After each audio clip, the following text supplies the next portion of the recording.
fellow Toastmasters, and welcome guests. Have you ever experienced anything so wonderful in your life that it gave you inner peace? Wouldn't peace on earth be wonderful? There's a popular song with these words: "Let there be peace on earth, and let it begin with me." What is peace? Peace is freedom from disturbance, a state of tranquility. But if you watch TV news, listen to radio talk shows, read newspaper stories, there seems to be a focus on a troubled world instead. A world of anger, civil unrest, assaults, murders, killings, demonstrations, a war. This is not freedom from disturbance. This is not a state of tranquility. This is not peace. Can there be world peace? Put yourself into the words of that song. Let there be peace on earth, and let it begin with me. I'm going to share with you a couple of stories that might help you understand how you can begin to bring peace on earth. My first story is about daily work commuting. Have you ever commuted by car to and from work, to home? Being stopped in rush hour traffic, isn't that frustrating? As you look out the window, you can see the frustrating faces of other drivers. Maybe if you looked up the rearview mirror, you can see your own frustrated face. You had a smile on your face when you started to commute from your home to work. But now, after being on the road for longer than the 20 minutes it normally takes, that smile is turned into a frown. This is not peace.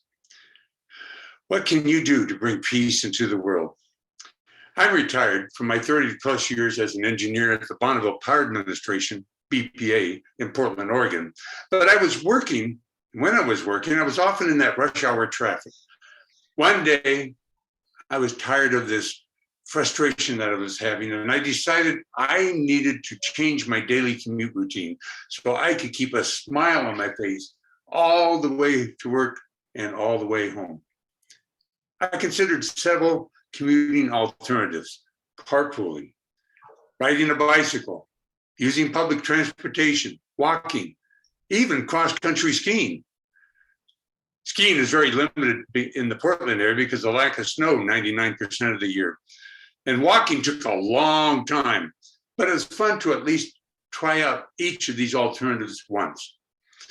Other alternatives had some negative aspects too. Public transportation, for instance, if you miss your bus, then you have to wait 10, 20 minutes for the next bus to come.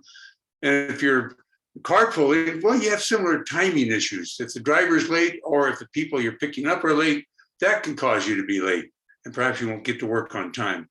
I decided that the best alternative was to be bicycling. Now, bicycling is good for the environment. It's good for the body. It saves money on fuel. It conserves energy. And it's an excellent source of exercising. Now, how many people pay big money to join gyms and go to the gym and ride a stationary bike that goes nowhere? I started riding my bicycle to work and continue for riding the bicycle to work for over 20 years. Now, it rains a lot in the Portland area, but I have found that when it rains, it's usually just a light rain or a drizzle. And if it's that in the morning, I will get on my bike and ride to work. And when I get to work and I have to go home and I get into a drenching rain, which it has happened, I can at least change clothes and be comfortable rather easily. Now, what I did not expect to find by riding a bicycle to work was a time of inner peace, of tranquility, freedom from disturbance, peace.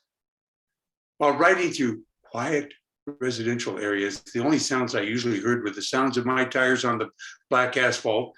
Perhaps I could hear birds chirping in the background. Occasionally an owl would be hooting, maybe in the distance the dog barking.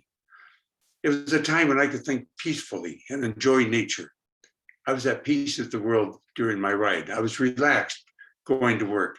And when I got closer to work and was in traffic, I could exchange smiles with the car driver as I rode in the bike lane next to the stopped traffic. And a smile exchange was priceless. It made my ride even more pleasant. I felt I had brought some peace to the world. Let there be peace on earth, and let it begin with me. My second story is about shopping experiences. Picture yourself in the shopping grocery store, whether you're buying a week's supply of groceries, you're just there to pick up one or two items necessary for that evening's dinner. There can be annoying provinces at the store as well. Shopping carts block the aisles. Items you want to buy are not in stock. And you're in the checkout line, and there's somebody with a cartload of groceries that looks like a month's worth of groceries. It's going to take a long time. These are just some annoyances that can occur, but be patient, be calm. Understand it's only a few extra minutes, not a lifetime, to complete your task. And a smile will make that time just disappear. Someone you do not know may see your smile, and you may well have helped someone day be just a little bit brighter. This is a big step to making the world a better place to live. Let there be peace on earth. TV news, radio broadcasts, newspaper stories may focus on the bad things happening in the world, but there is one way to bring peace into the world. You can change your daily commute to get rid of your frustrations. You can let someone in the grocery store in the checkout line go in front of you. You can smile. You can be patiently waiting to provide rewards that are not seen. Start the process of bringing peace into a troubled world. Whether you are commuting to work or going to the grocery store, think good thoughts. Go out into the world with confidence that now you can make peace on earth. You can begin to make peace on earth. Smile.